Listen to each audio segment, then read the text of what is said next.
and welcome to our Mental Health Providers Forum today. For those of you who don't know me, I'm Sharon Thomas. I'm a partner in our Healthcare and Public Law team here at Dickinson. It's great to have so many attendees here, and I do find the morning interesting. Firstly, I'm just going to go through some housekeeping. So this is a new platform that we're using for our webinars now, new forum, so please bear with us. Hopefully everything will go smoothly. There are some great new features on it, which includes, as you can see from the slides there, the ability to download the slides directly. So a box where you're able to do that. We'll also send them to you by email as well, so you'll still have them via that method as well. So as you'll see from the slide there, your microphones are muted and your cameras are automatically switched off. That's because of the number of attendees we have. It's impossible to manage everybody having those on. Please note that the webinar is being recorded. I've already said, obviously, the slides can be downloaded. Your feedback is really important to us, and part of this new platform as well means that they will pop up at the end of the session. We'd be really happy if you could fill that in and give us some future forums as well. Webinars are really with intensive, so it often the programs, particularly if you're having any issues, and apparently pressing F5 to refresh if you do have some issues can assist. Make sure your computer speakers or headsets are turned on and the volume is on. Occasionally, problems with that is connected to a screen, that can help as well. So just to run through our programme,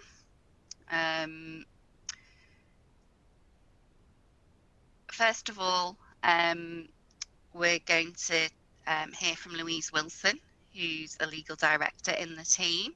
So our team members are, but we're one national team, and Louise is a legal director who has a special expertise in Section 1. She's our font of all knowledge on that subject. So she will be taking you through that, and we've got a number of knotty issues coming up today. We have kept each session fairly short and to the point, in the hope that it will raise some awareness and get you thinking about the issues as well. We do have an ask the question box, so if you see on your screen, there is actually a question and answer chat box. So our Rachel Watkinson is very knowledgeable and a senior associate. He's monitoring that question and answer box and providing as many answers as she can on that forum as we go through. But she'll also pick out some of the more interesting questions at the end, and we'll get through in the time that we have left available. Following Louise talking about Section 117 and the Worcestershire case, we're then going to move on to the joys of Schedules 1A and A1 of the Mental Capacity Act and the recent case of JS, which is going to be presented by Senior Associate Claire Christophilus. And then after that, Ed Wrightson is going to take you through some of the key points for mental health providers in relation to PSERF. And then at 10:35, roughly on the timings, Gareth Miller, who's just been promoted to Senior Associate in the team, so congratulations to him, will tell you about some of the recent upper tribunal decisions and tribunal practice guidance around victim representation. So important for everybody working in that field to be aware of that. And then we'll have Rachel us go through some of the questions towards the end, and we aim to close at 11 o'clock. So thank you very much for joining us today, and I'm going to hand you over to Louise to take you through the minefield of Section 117 at the moment. So thank you very much, Louise. Thanks very much, Sharon. And I'm hoping that that introduction is not going to give people too much hope that I'm going to have all of the answers for you, because I might not have all of them today, I'm afraid. But we're going to do a quick run through of Section 117. I will be quite quick because I have a habit of going over. So apologies if I'm talking faster, but as Sharon said, we will get the slides sent out to you and the recording. But just in relation to Section 117, let's just do a recap of what that means. So Section 117(1) determines who Section 117 applies to. It applies to patients who are detained under Section 3, or who are subject to a hospital order under Section 37, or who have been detained under Section 45A, or a transfer direction made under Section 47 or 48. And then they cease to be detained and they leave hospital. Now, under Section 117(2, it's defined that it shall be the duty of the Integrated Care Board, the ICB, or in Wales, the Local Health Board, and of the Local Social Services Authority to provide for or arrange the provision of, in cooperation with voluntary agencies as well, any aftercare services for any person to whom this section applies, until such time as the ICB or the LHB and the local authority are satisfied that the person concerned is no longer in need of such services. Thus, the ICB and the local authority can take a joint decision to end aftercare services for those who have been discharged from detention in hospital at some time during the period of time that the patient is in the community. But there is an exception that they can't do that if someone is subject to a CTO. Now, Section 1173 sets out that the ICB and the local authority responsible will be the area in which the person was ordinarily resident. That's the OR subtext that you'll see on other slides, ordinarily resident, before being detained. Now, if the person was not ordinarily resident in England or in Wales, it will be where the person is resident or was sent on discharge, but there will always be the effort made to identify, certainly for local authorities, where somebody was ordinarily resident. Now, the reason that we distinguish that certainly for local authorities is because even though the Act following the Care Act changes brought into line the ICB and the local authority responsibility in the letter of the legislation in terms of having the same area ordinary residents to be responsible, insertions into Section 117, paragraphs 2E to 2G, allows for the Secretary of State to make regulations imposing that obligation on another ICB. Now, and in some circumstances, NHS England. Now, remember that it's important for inpatient hospital managers as well to understand Section 117 responsibility, as well as the actual commissioners of Section 117, as the hospital managers should be ensuring that the relevant ICB and the local authority have been informed of any tribunal or managers' hearings to consider what practical arrangements may be appropriate to plan for aftercare, particularly if there is a strong chance of discharge if suitable aftercare is available. And you can look at Chapter 33 in the code around that as well. It's also important to remember that the local authority and the ICB responsible may be in different geographical areas due to the difference in the regulations and the rules laid out in the guidance for NHS bodies. Now, before we look at the implications of the Worcestershire case, which I'm going to talk to you about today regarding public body responsibility, just a reminder about how aftercare services are defined in the Mental Health Act.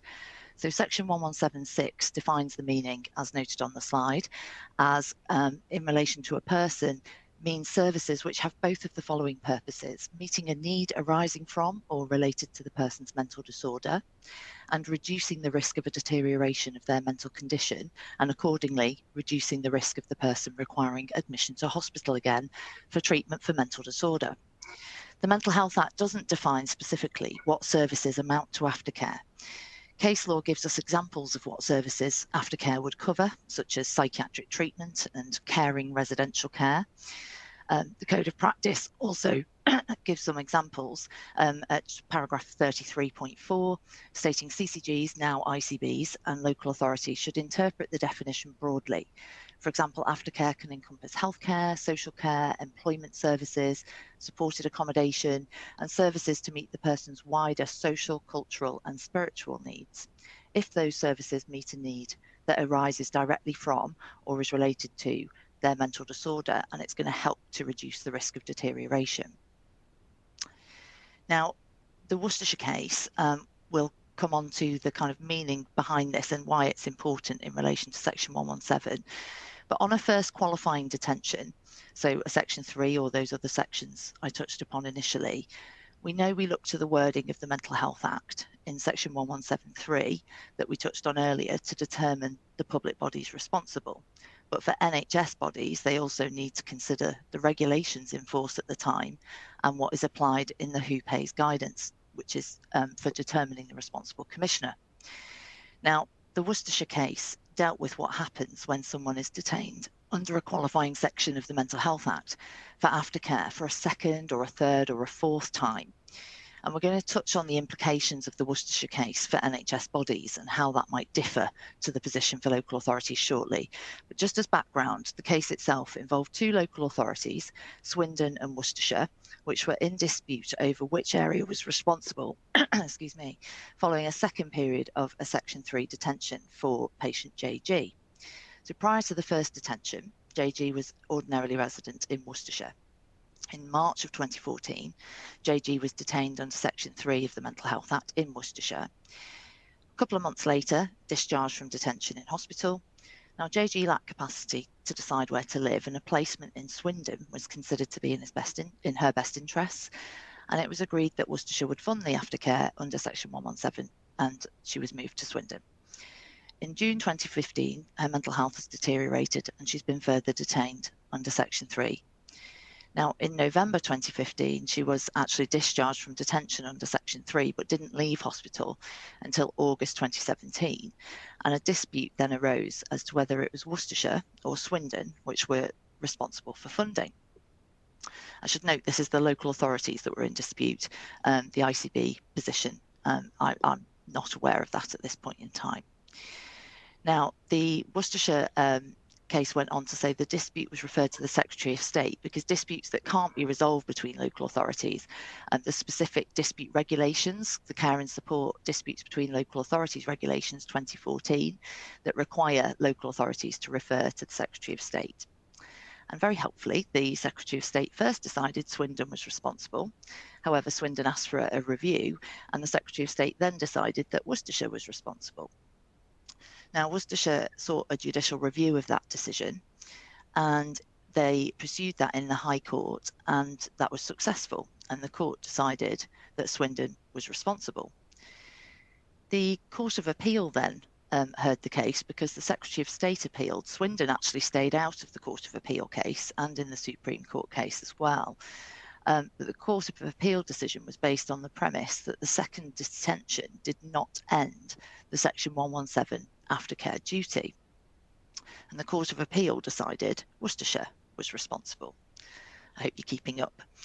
Now, in the Supreme Court, Worcestershire had appealed to the Supreme Court, and the Secretary of State also filed a cross appeal in that. And what the Supreme Court decided was that the duty under Section 117 to provide aftercare ceases when the person is redetained under Section 3 or another qualifying detention for Section 117 purposes. And the duty will cease if a decision is made by the public bodies that the services are no longer needed. So, for example, after a first detention, after a period of time of receiving aftercare, the local authority and the ICB can jointly take a decision to end aftercare.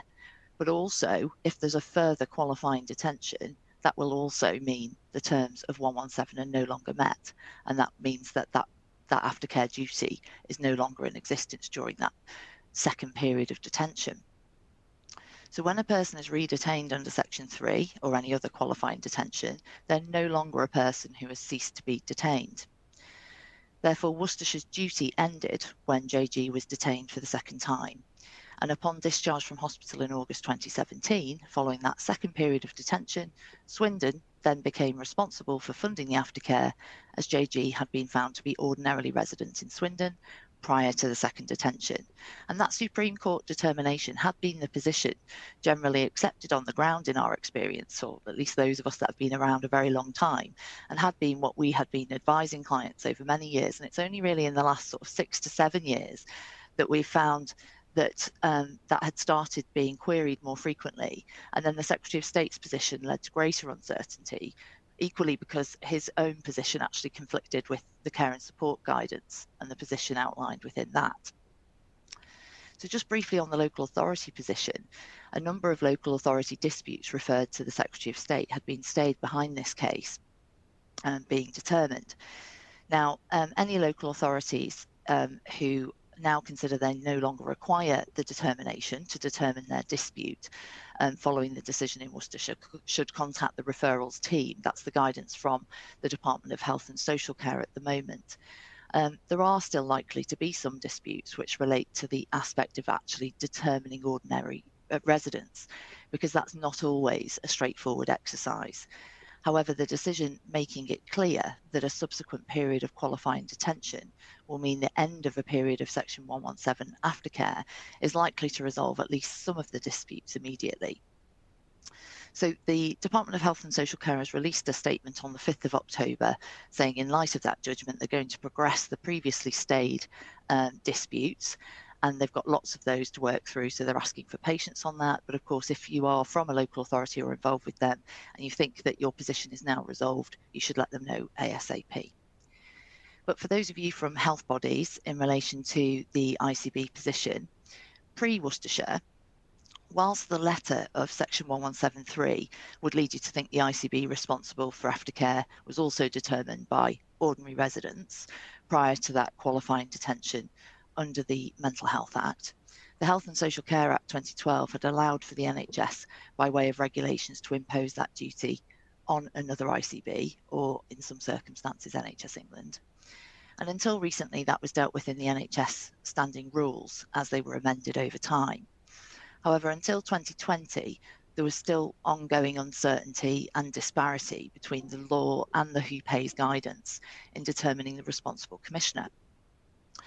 Now, the 2020 version of Who Pays tried to clarify this and made express reference to the Section 14Z powers under the NHS Act 2006 to impose responsibility on a different ICB for payment to the ICB that was identified in law by 117 as the responsible commissioner.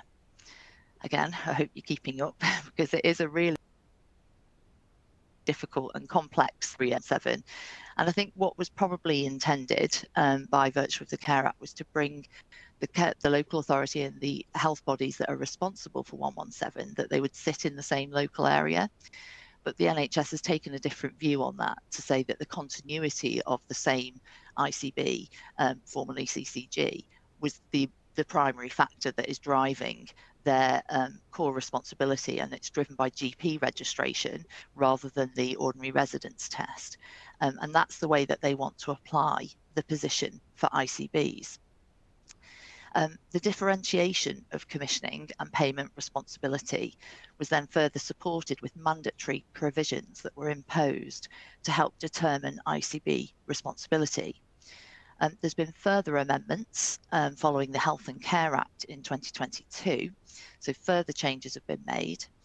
And the 2022 Who Pays guidance actually includes a number of updates which align to additional regulations which have now been brought into play, which are the National Health Service ICB Responsibilities Regulations 2022.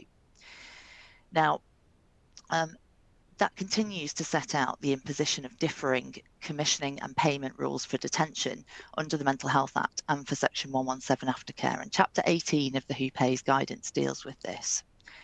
Now, the starting position was that ICB responsibility would be determined by GP registration at the time of the initial qualifying detention, and that ICB would fix with payment responsibility through all subsequent detentions and/or any voluntary admissions. There's no distinction made in the guidance between a qualifying detention for Section 117, i.e. a Section 3 or 37, etc., or any other form of detention. And the premise appears to be born entirely on the assumption that Section 117 is only ended by a joint decision between the local authority and the ICB. However, that is becoming more and more difficult now to be able to sit comfortably with the decision post-Worcestershire. Now, the regulations themselves, the ICB regulations that I've just touched on in the previous slide, are really difficult to understand. And I say that reassured somewhat by an eminent King's Counsel that I was talking to just last week, saying the same thing to me, and that they'd really struggled when looking at these regulations to actually really understand what they meant. And that's the same for lots of us that have been doing this for a long time. They're very, very intractable in terms of the interpretation of those at the moment. So if you go to the regulations and you're not sure what they're saying, don't worry, lots of us are in the same boat. Now, the ending of Section 117 aftercare on a redetention is not seemingly contemplated in the regs, although some elements of those, you could read it potentially either way about whether it's read as ending on another detention or only on a joint decision of a local authority or ICB, but it's just not clear in the reading of the regs in some areas of those.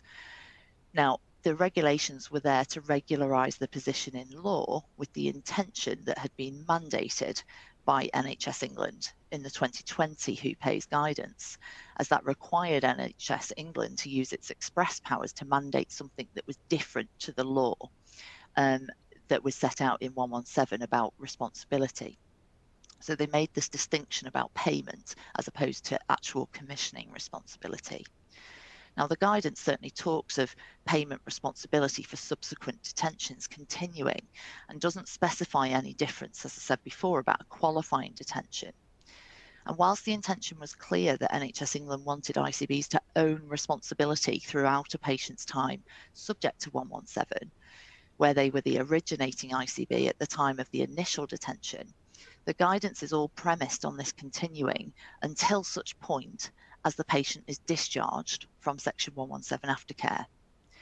Now, we understand from client conversations that NHS England had apparently indicated to at least one ICB that there was not an intention to update the Who Pays guidance following the Worcestershire judgment.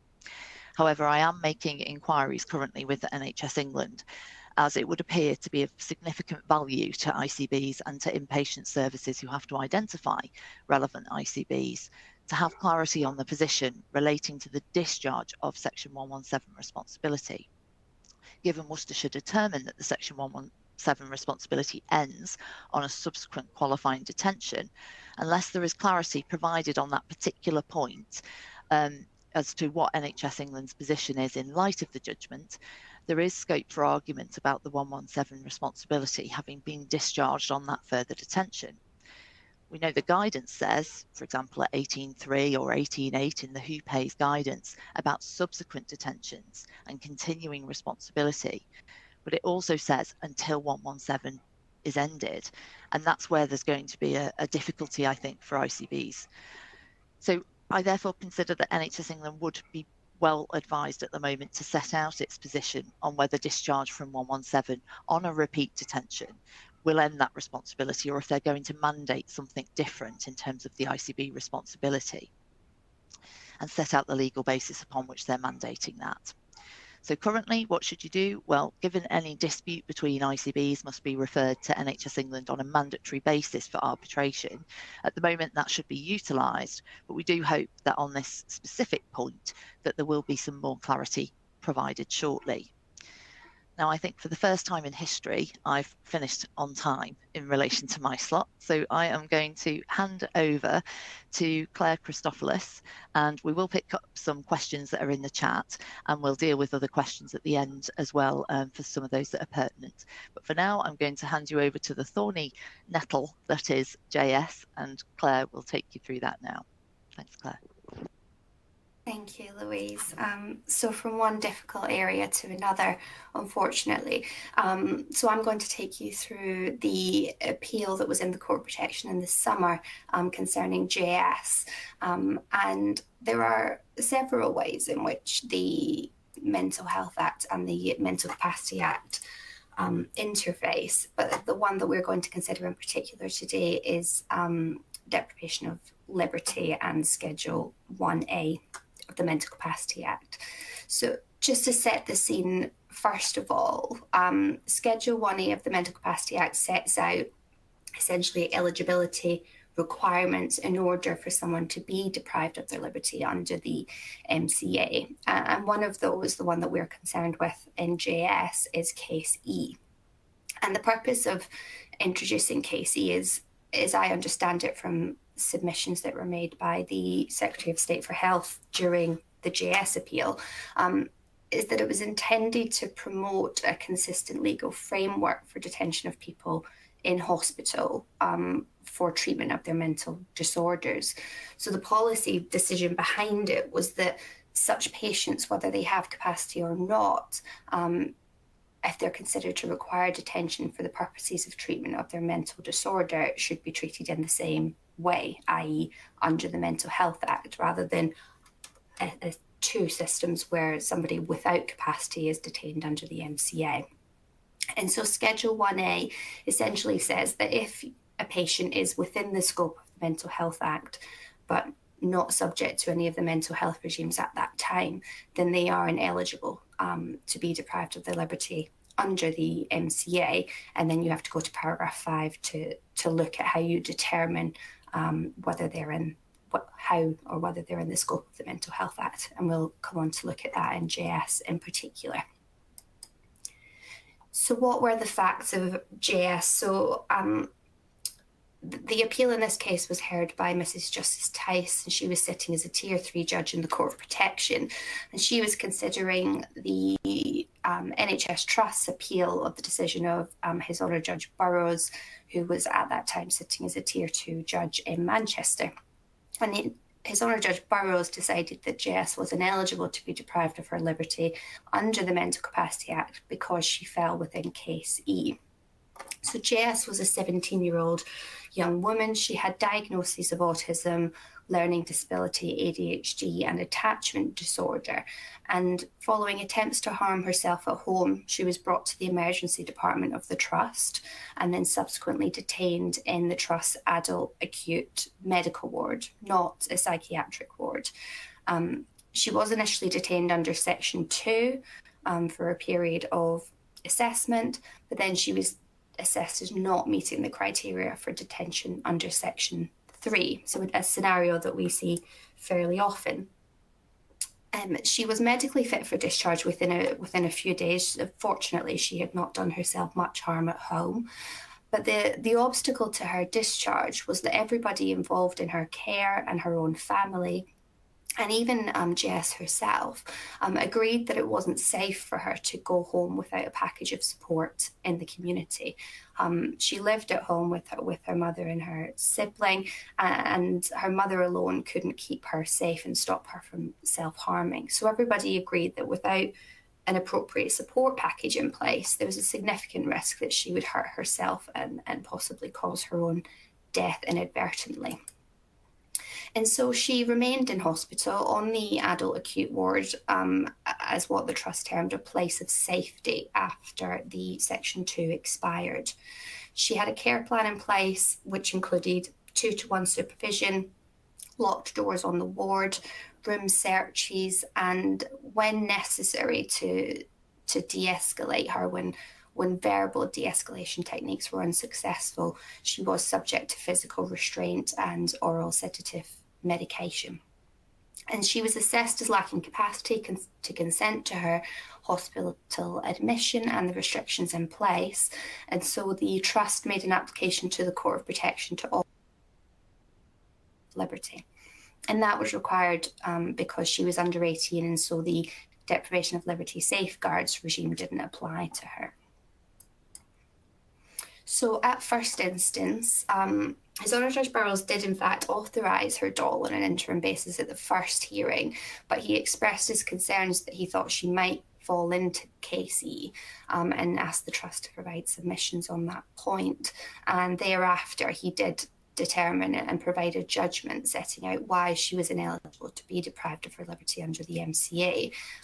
In his view, she could, and he went so far as to say she should, have been detained under the Mental Health Act. And essentially the key point that led him to that is he decided that the treatment that he was being asked to authorise, i.e. the care plan for enhanced supervision in physical and chemical restraint to keep her from harming herself and leaving hospital, he said was required as a manifestation of her mental disorder. And so she should be detained under the Mental Health Act. The trust sought permission to appeal on the basis that the judge had wrongly applied paragraph 5 of Schedule 1A, and that's when the matter came before Mrs. Justice Tice. And she upheld the first instance decision and dismissed the appeal. A lot of the judgment is focused on the case of GJ, which you might be familiar with, which is the what the decision maker thinks test. And the trust put forward various submissions to convince the court that it should distinguish JS from that case and that there was a reason to depart from the what the decision maker thinks test. But ultimately, Mrs. Justice Tice was not accepting of those. For example, the trust proposed that there should be an almost public law type test, which would only allow the MCA decision maker, in this case, His Honour Judge Burrows, to interfere with the Mental Health Act decision maker if their decision was not logical or rational. However, Mrs. Justice Tice concluded that that would probably just lead to more uncertainty and risk undermining the purpose of the legislation. And I should have mentioned on the last slide that the decision of His Honour Judge Burrows that she was detainable under the Mental Health Act was made despite the trust having put forward evidence from JSA's treating psychiatrist as to why she did not meet the criteria for detention under Section 3 of the Mental Health Act. And his evidence was that, in fact, admitting her to a psychiatric ward would be positively harmful to her mental health and make her behaviour worse. But essentially, His Honour Judge Burrows, applying the what the decision maker thinks test for himself, decided that that wasn't right and that she did meet the criteria for detention. And so Mrs. Justice Tice agreed with that. She agreed that the medical treatment was not simply keeping her in hospital as a place of safety. It was required as a manifestation of her mental health disorder, and that His Honour Judge Burrows had properly applied the criteria for detention in Section 3.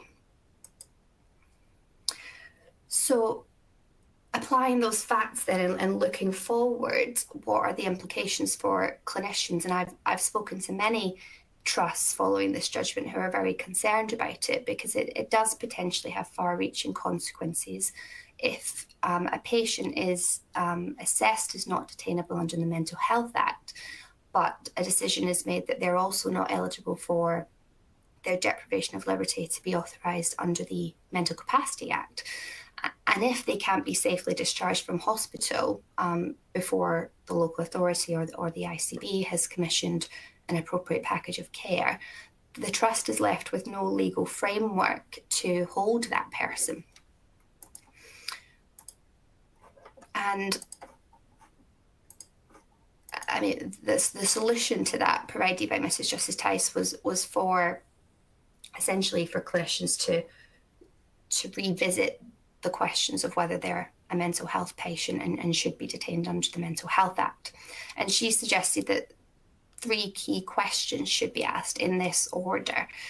First of all, is the person a mental health patient?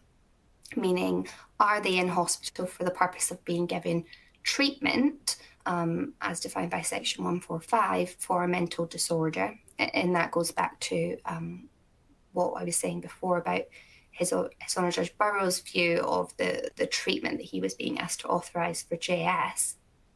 Secondly, if they are a mental health patient, are they objecting to being a mental health patient? Usually that answer is fairly obvious if they're trying to abscond from hospital and having physical and chemical restraint, but there can be an argument in some cases.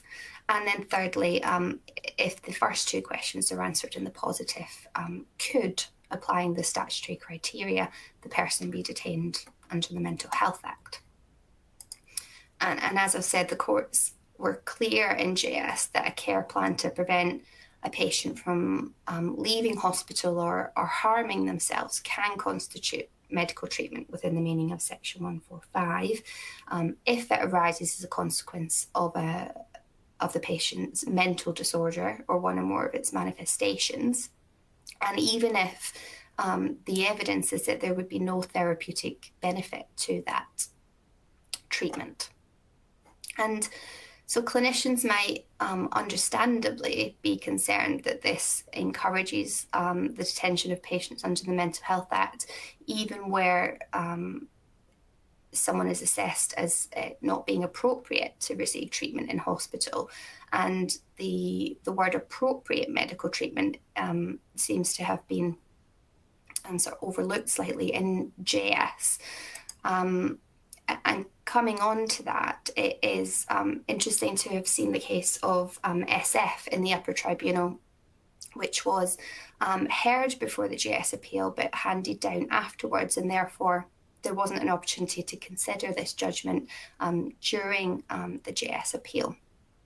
And what happened in that case is that a woman with autism and PTSD was detained under Section 3 of the Mental Health Act. She appealed her detention. That appeal was initially unsuccessful, and then she brought a second appeal in the upper tribunal. And in that case, quite similarly to JS, the clinicians agreed that the treatment that she in fact needed was not available to her on an acute psychiatric ward. It would be harmful, in fact, to her mental health for her to remain on the ward. But the clinicians, or a responsible clinician, wasn't prepared to discharge the Section 3 because he was concerned that if she was discharged into the community, she would be at risk of harming or killing herself.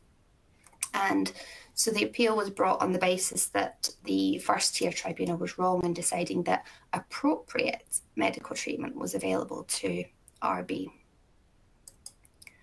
And I've put some of the quotes from this decision on the slides. I won't read them in full, but I think it's important to pull out some of the comments that were made.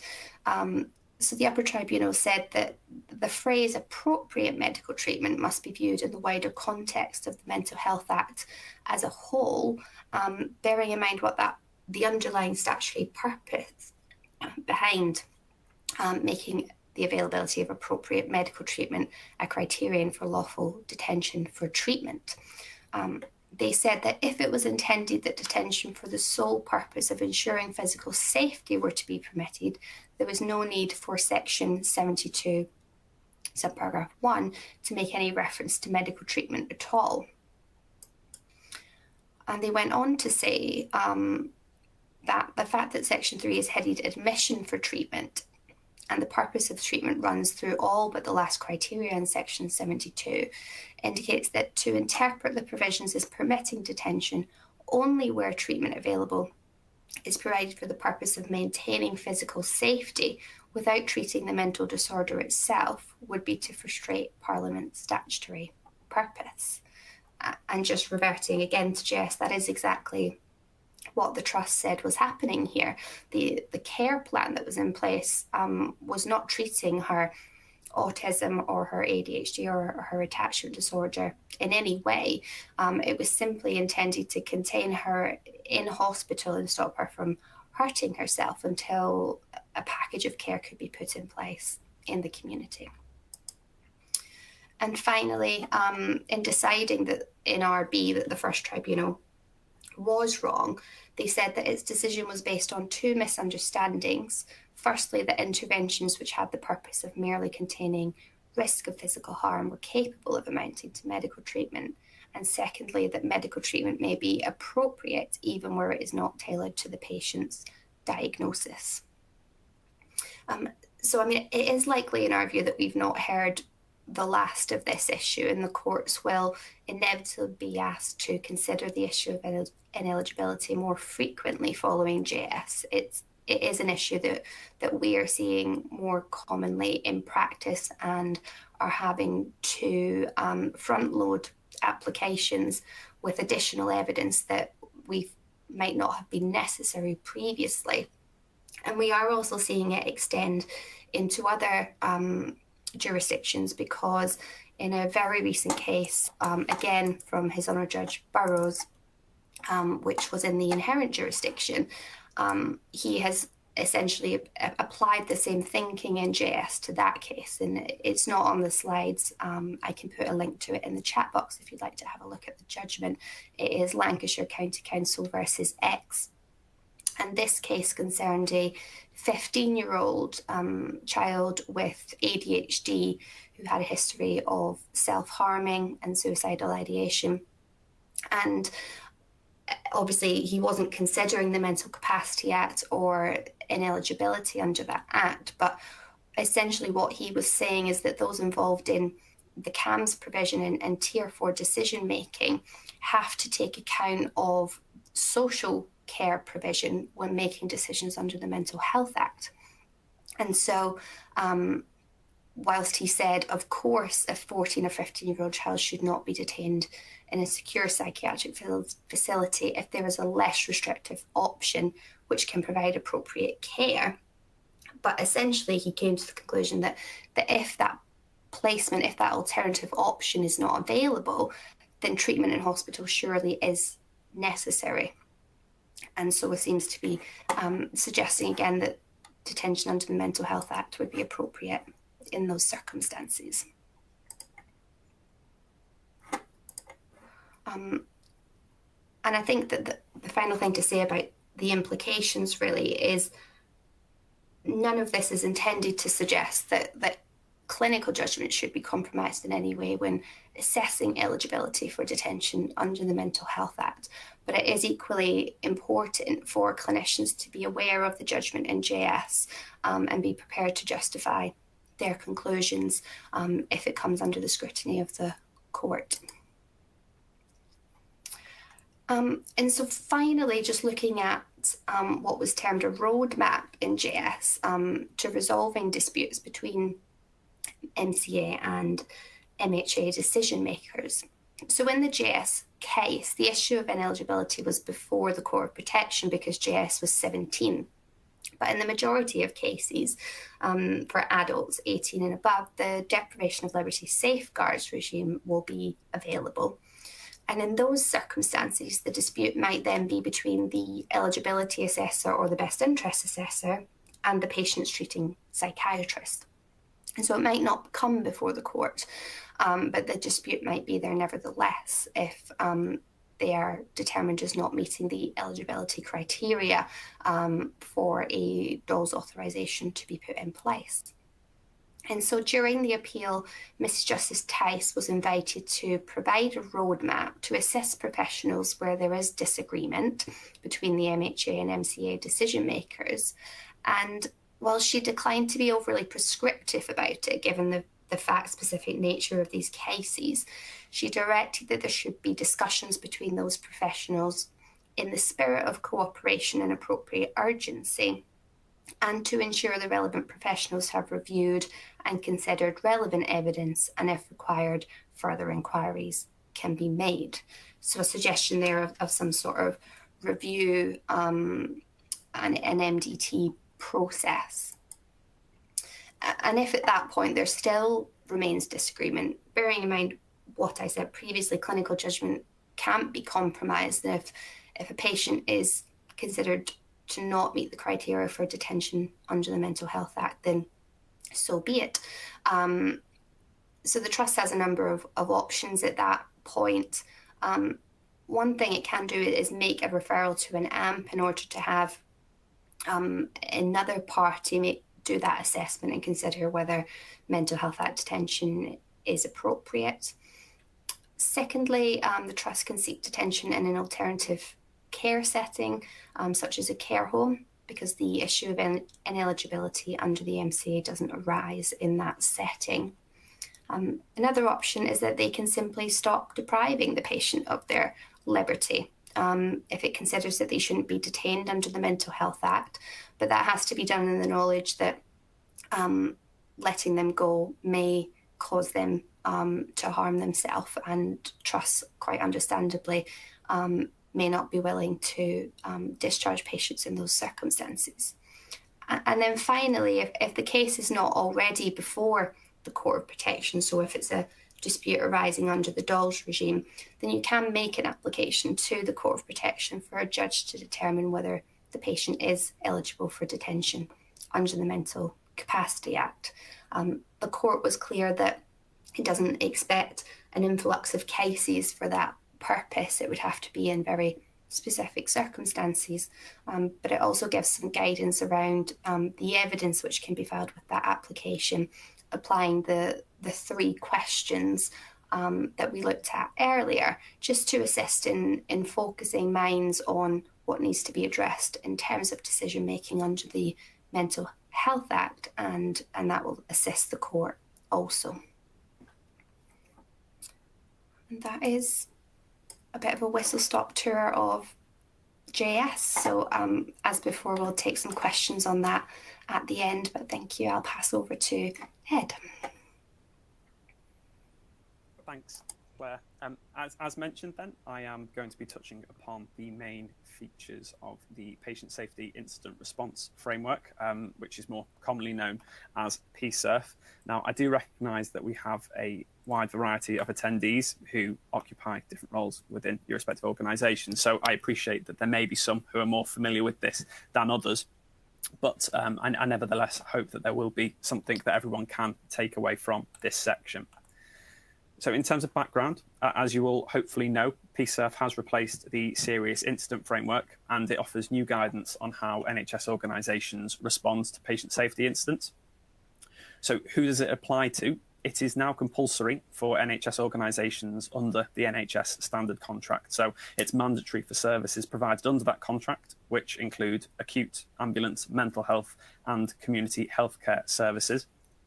It also applies, though, to organisations that provide NHS-funded secondary care under the NHS standard contract, but who are not NHS trusts or foundation trusts. So we're talking about independent healthcare providers there for the elements of NHS-funded care that they do provide. So why the change? Well, there are a number of reasons, but perhaps one of the most compelling was that following consultations, the prevailing view was that blame culture and fear were increasing due to the nature of the serious incident investigations that were being conducted under that framework.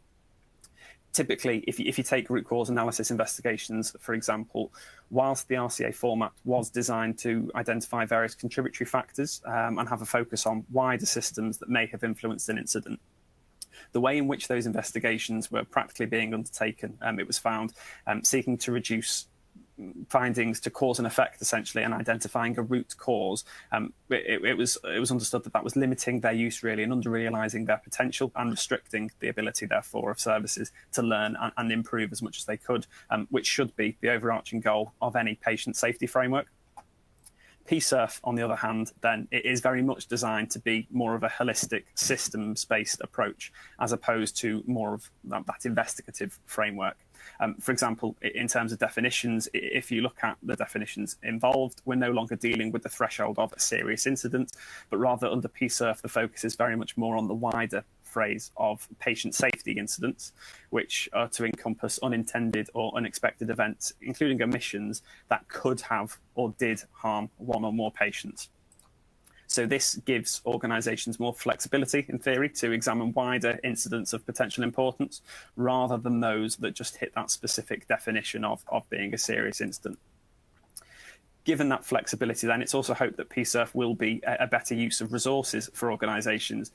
It recognises that not every patient safety incident will require the same level of scrutiny or investigation or response, and it provides that flexibility to organisations in how they respond to those incidents, enabling them to respond in a more proportionate fashion and allocate resources accordingly. On the screen, you will see 4 key aims set out there. Those are the 4 overarching key aims of PSIRF that underpins everything, and we will come back to them and look at them in a bit more detail shortly. I thought it would be useful, and I appreciate the graphic may be small, but I thought it would be useful to include the graphic on the screen, which was the initial timeline and roadmap for transitioning from the Serious Incident Framework to PSIRF. Now, PSIRF was first published back in August of last year, 2022, and the expectation was that from September of 2022, providers would begin their transition to PSIRF within 12 months, so round about now, by autumn of 2023, certainly. As a result, I am hoping that PSEF won't be an entirely new concept to you, and that you will have some awareness of this through your own organisations, given that there have been various steps of preparation, and understandably there will have been associated communications within your organisations that have taken place to get us to where we are now.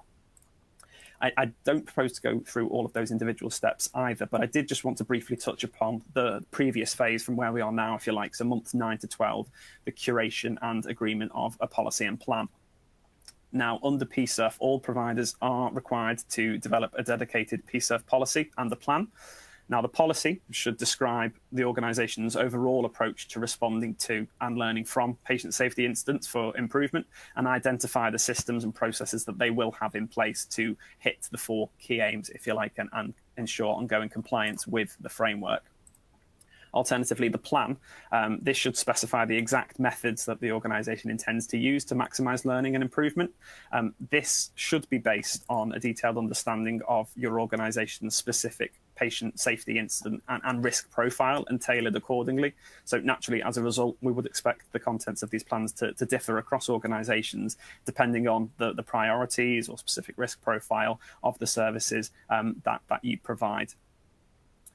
Both of those documents, the policy and the plan, they should not only be agreed internally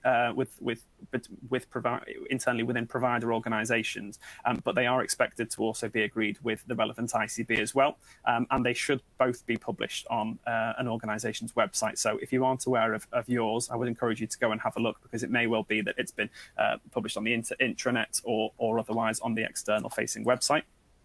And once the policy and plan have been agreed and published, you're then ready for transition. So where we are on the map there, the pink box down at the bottom, it is transition. And so providers of services, particularly mental health services, should therefore now be actively applying your new response methods and putting that plan into action, really, on an ongoing basis.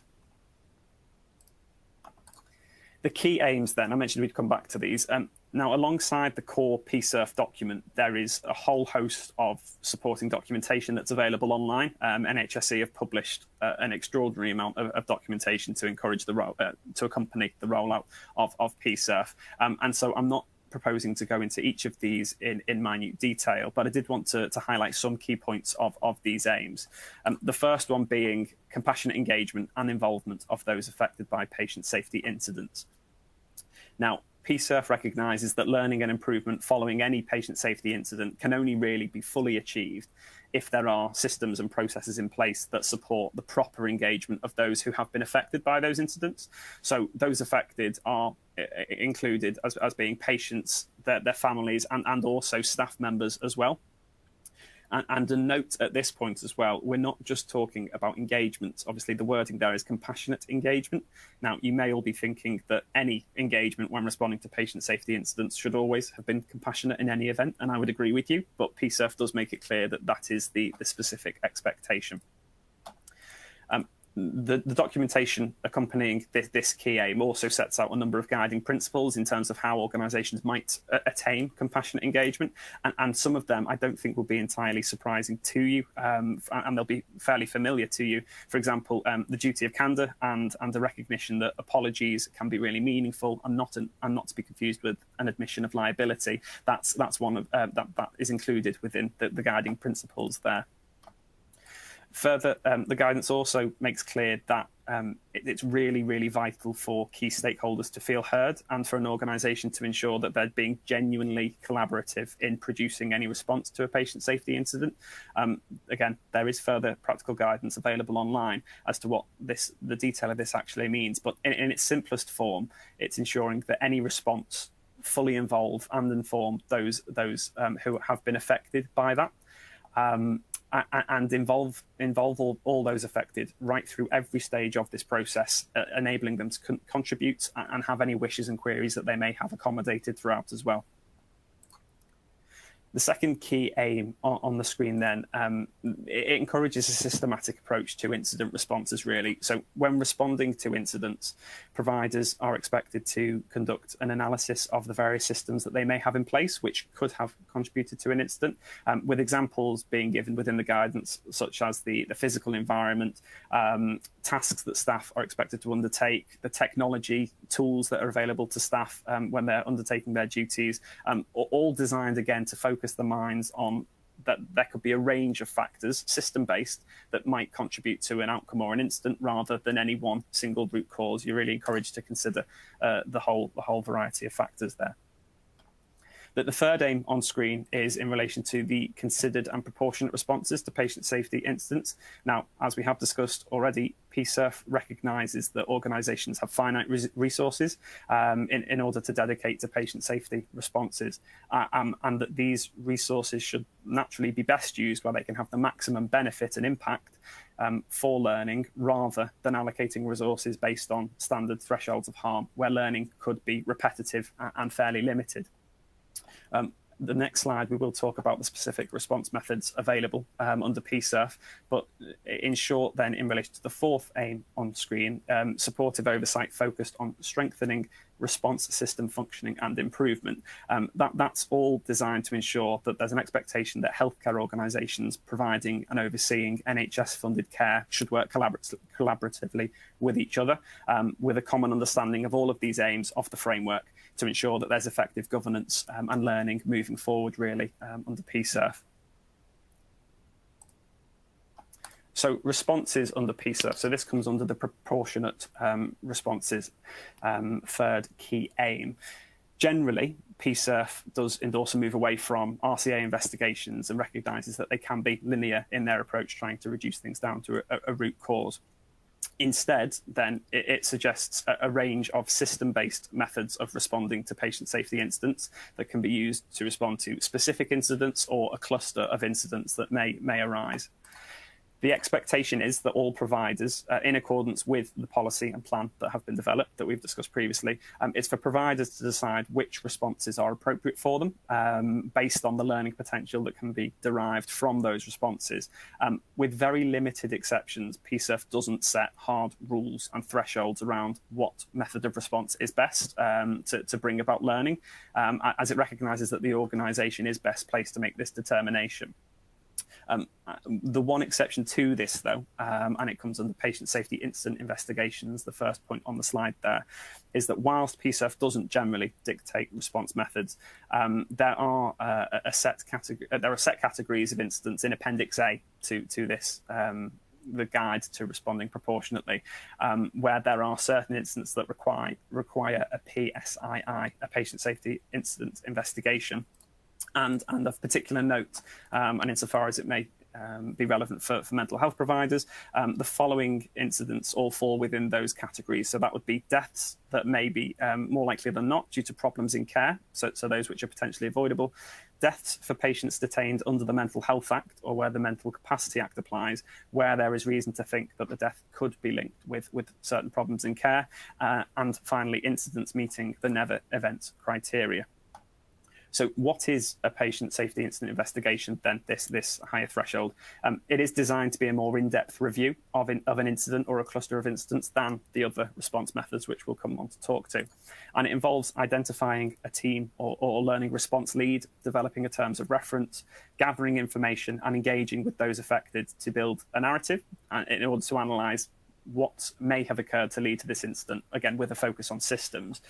This will then lead to the production of a report alongside a safety action plan, which is hoped can be implemented, which will ultimately lead to safety improvement.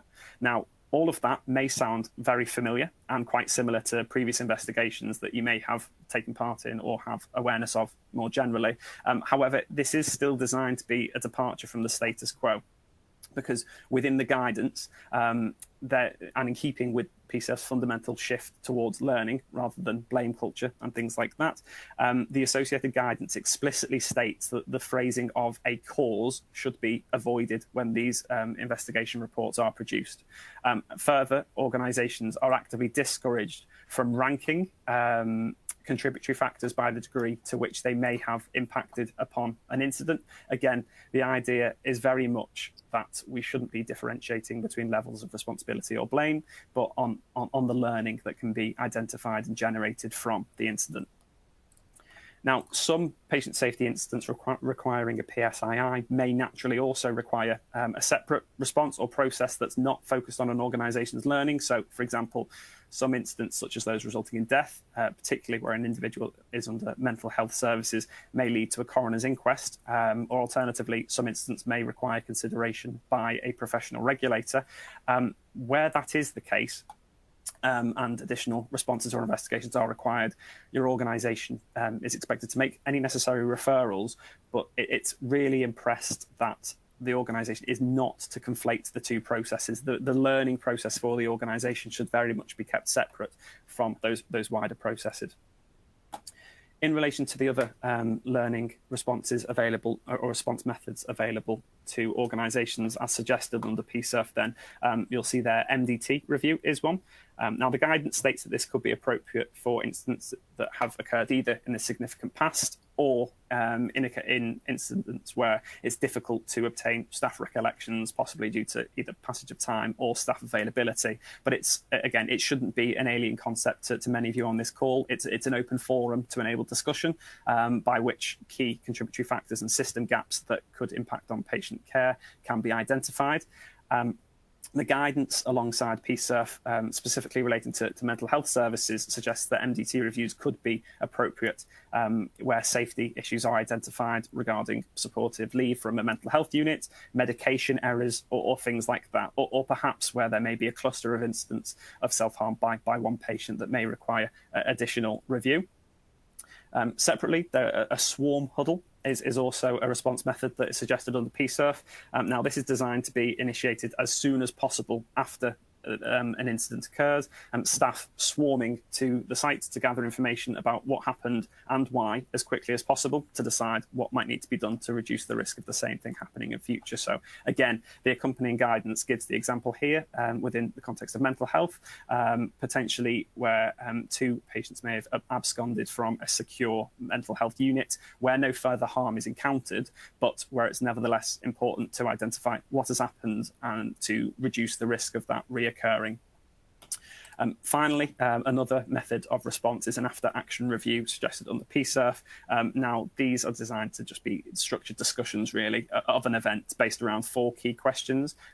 So those are what was the expected outcome, what was the actual outcome, and what was the difference between the two, leading to the 4th question, so what is the learning from that? So that's the final national response method suggested under PSERF. Now, as an organisation, it may not always be possible to easily identify if a patient safety incident requires a specific learning response. And where that is the case, PSERF encourages organisations under the framework to conduct an initial assessment to determine whether there may have been any problems in care that may require further exploration for learning purposes.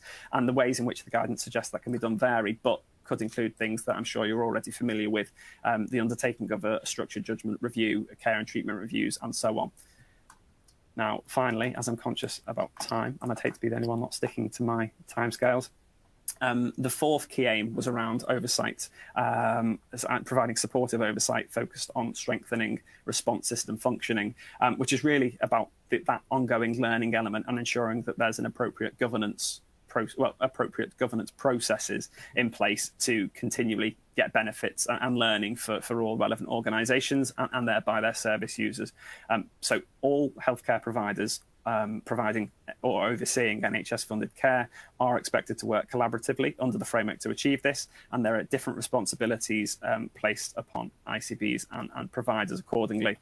For ICBs, for example, to date, they've been responsible for assisting in the development, maintenance, and will be responsible for ongoing review of provider policies and plans. They should have an appointed ICB lead to ensure ongoing compliance with the framework. under PSERF, there is a general principle that learning should be managed as locally as possible to facilitate improvement for those affected by and responsible for the delivery of a service. However, there is a recognition that responses may sometimes involve multiple providers and or services across a care pathway, which is foreseeable within mental health, certainly, and ICBs are required to support the coordination of any cross-system responses wherever appropriate. And finally, in terms of providers, on an ongoing basis, providers they do have responsibility to ensure ongoing compliance with PSERF embedded through their PSERF policy and or plan. And I would encourage you, if you're on this webinar and you are not the PSERF lead or someone who is heavily involved in the development of that, do go away and spend time familiarising yourself with these documents. As I've just referred to there, all organisations should also have appointed a PSERF lead to retain accountability for that organisation's ongoing compliance. And they're responsible for providing leadership, advice and support within that organisation on all things PSERF as well. So they may be a useful contact for you to liaise with. Now, with any transition to a new process, I appreciate that organisations may find this or may have already found this quite resource intensive to get this new structure set up really internally. However, once embedded, PSERF does appear to have the potential to be a more flexible and useful resource for organisations in promoting wider patient safety and proportionate and ongoing learning as well. So that is, again, a whistle-stop tour, as Claire said in her section, and that's all from me briefly. But I'll pass over to Gareth, and again, I'll look at the question and answers to see if there's any questions arising from this one that we can answer in due course. But for now, I'll hand over to Gareth. Thanks, Gareth. Thanks, Ed. I'm going to be dealing with recent upper tribunal decisions and tribunal practice guidance in respect of victim representations. So the practice, I'm going to start with the practice guidance, and that's available for you today in the related content box on the platform. It's available through the guidance and resources section of the Courts and Tribunals Judiciary website. It's directed towards judges and panel members, but I'm hoping to pick out key issues to help you as providers. The practice guidance follows the Mayor decision, which is on the slide there. The main issue was in respect of the sharing of the tribunal's decision or reasons for the decision with the victim as a close relative or family member in that particular case. The High Court found that the tribunal's failure to provide reasons or the gist of the reasons for its conditional discharge decision was unlawful. And the tribunal must consider the open justice principle, which is about ensuring public confidence in judicial decisions through transparency. Now, Rule 38 of the Tribunal Procedure Rules sets out a privacy exception that hearings should be in private, and Rule 14 equips the tribunal to prohibit disclosure of documents and information in some scenarios, but following Mayor, the tribunal must consider the open justice principle, as I've said. Giving you some background in relation to relevant victims, there is an obligation on the Secretary of State for Justice to issue a code of practice, the Victims Code, and that comes through Section 32(1) of the Domestic Violence, Crime and Victims Act 2004.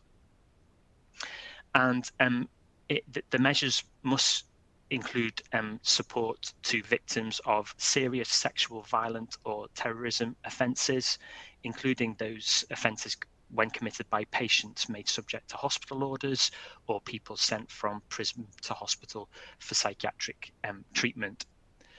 A parent or guardian of a victim under 18 is entitled to have their rights protected under the code, and nominated family spokespersons of victims of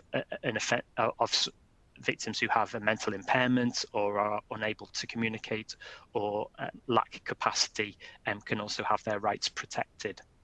The serious sexual, violent or terrorism offences in question are set out in Section 45(2) of the DVCVA.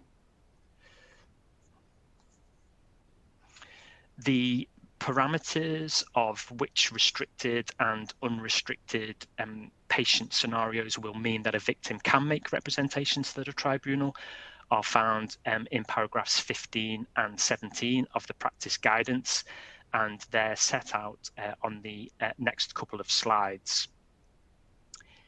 In respect of restricted patients, it includes those who've had a hospital order with restriction order, so section 3741 of the Mental Health Act, hospital direction and limitation direction scenarios, so hybrid orders under section 45A of the Mental Health Act, transfer direction with a restriction direction, so we're talking about section 4749 scenarios.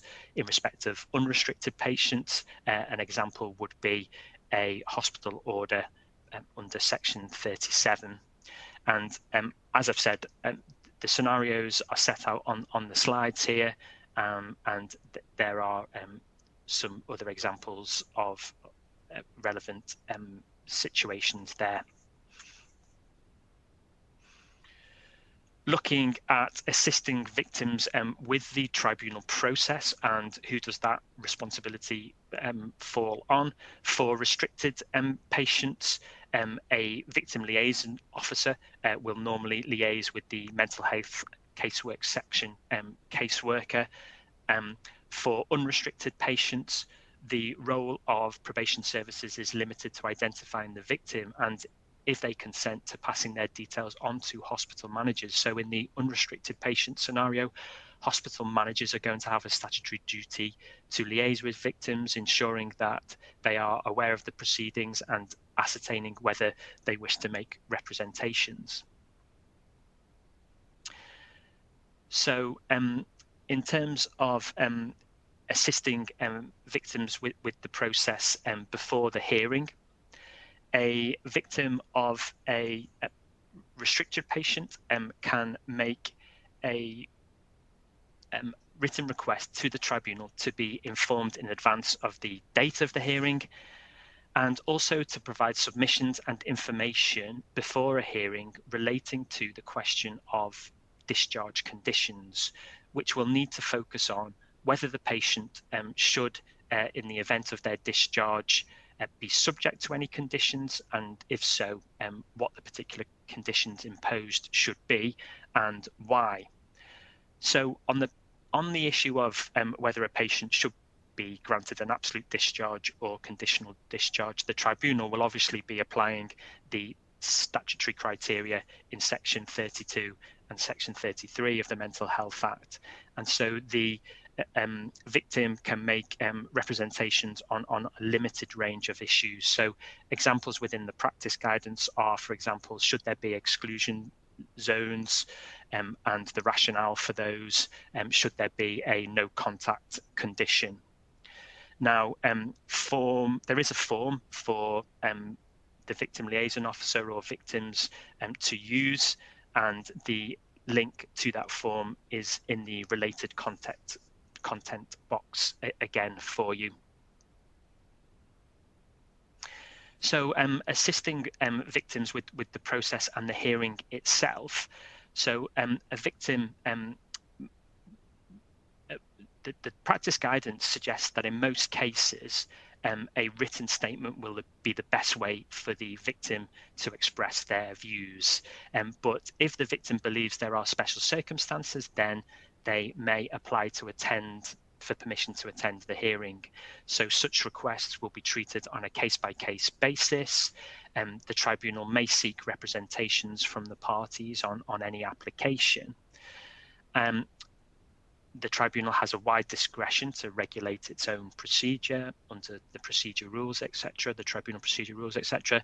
The tribunal will have regard to issues such as the need to protect the patient's privacy, the nature of the evidence, the location for the hearing, and whether that video facilities can be used or that certain hearing rooms may be more appropriate, risk of disruption to the hearing, and any representations the parties may wish to make.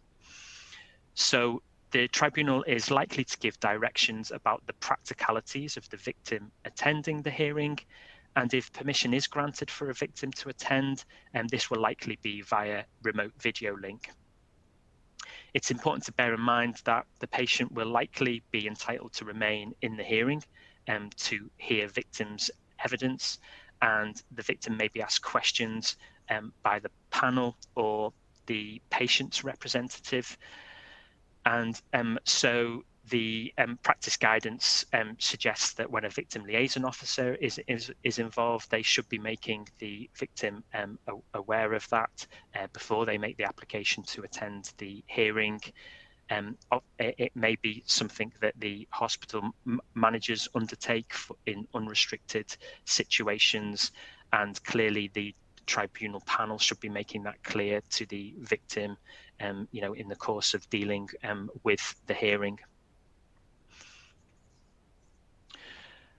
Looking at after the hearing and the nub of the Mayer decision itself, in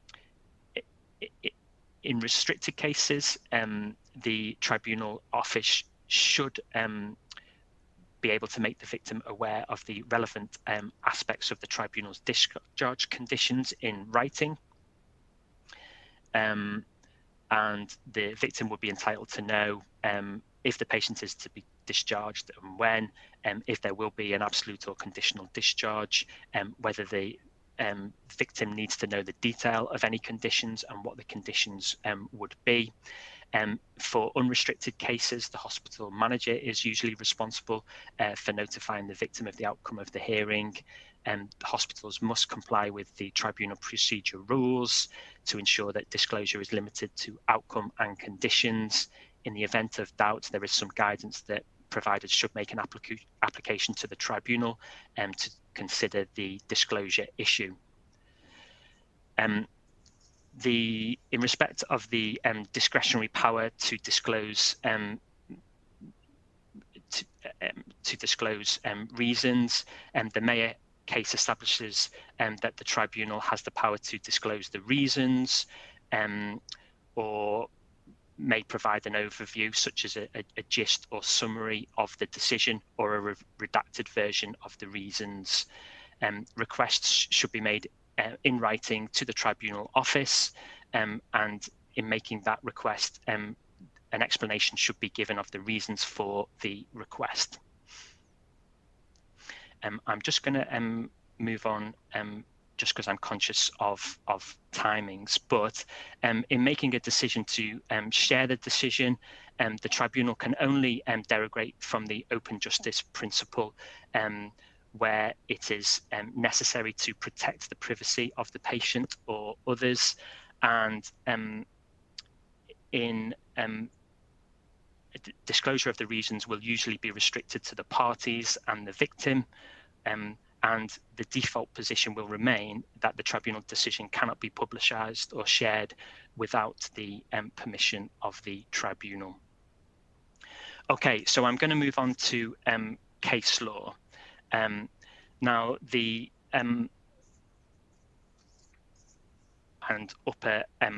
recent upper tribunal decisions. So the ML case is on the slide there, and in this case, the patient was subject to a transfer direction with a restriction direction, so section 4749. And the patient had been transferred from prison to hospital. The patient applied to the first tier tribunal for their section to be reviewed. They sought a notification that if he were subject to a 41 restriction order, he would be entitled to a conditional discharge, and recommendation that he should continue to be detained in hospital pending release. And the first tier tribunal refused. And within the appeal, the argument was made to the upper tribunal by the appellant that the Mental Health Act proceedings could be coordinated with a deprivation of liberty authorised under the Mental Capacity Act, and that the tribunal had evidence that the patient lacked capacity to make relevant decisions in respect of the care plan, or issues such as taking psychotropic medication. And the argument was made that the patient could be managed in the community with 24-hour supervision and support. And so that a care plan which involved the deprivation of liberty, coupled with conditions on discharge, could provide an alternative framework to ensure compliance with medication. And the upper tribunal found that the first tier tribunal had made its decision on the section 72(1)(b) criteria without reference to the possibility of an alternative framework, and they had ignored the argument that there could be a less restrictive option compared to hospital detention. The decision was set aside and remitted back to the first tier tribunal. Looking at that slide sets out that information there as well. Looking at the PQR Derbyshire decision, we know that the Devon case in 2021 established that personally seen or personally examined in sections 11.5 and 12.1 of the Mental Health Act required the physical attendance of the AMP and section 12 approved doctor on the patient for applications under section 3, section 4 or guardianship, which is section 7. PQR argued that the first tier tribunal had jurisdiction to determine a similar point of law in respect of his community treatment order, CTO, and PQR had a CTO renewal in 2020, which involved a telephone consultation with his responsible clinician. There were subsequent face-to-face assessments in 2021 and 2022, and as we know, kind of that remote practice had become established during the COVID-19 pandemic, including Microsoft Teams and Skype, etc. as well. And PQR was arguing that the 2020 assessment had to be in person and did not comply with the Mental Health Act requirements. The first tier tribunal said that it does not have jurisdiction to determine validity of a CTO. And the upper tribunal held that the first tribunal was right to decide that it did not have jurisdiction. The remedy for the patient would be through a judicial review challenge. And really, the first tier tribunal powers are restricted to considering discharge and the issues relevant to section 72 of the Mental Health Act. It's notable that there was a Part 8 proceedings application lodged by the Trust during the course of the first tier tribunal proceedings, seeking a direct declaration on the interpretation of section 20 subsection 3, which is renewal of detention, section 20 subsection 6, which relates to renewals of guardianship, section 17A1 in respect of making of a community treatment order, and section 20A subsection 4 in respect of renewals of CTOs on whether they require face-to-face attendance. The administrative court dealt with the case between the 31st of October to the 1st of November. The judgment is anticipated soon, and Hill Dickinson has an involvement in that case, and so we will update you in due course. The SF and Avon case was dealt with in some detail by Claire, so I'm not going to elaborate on that any further, and that's been dealt with already. And again, I'm conscious of time, so I'm going to leave it at that point to go back to Sharon.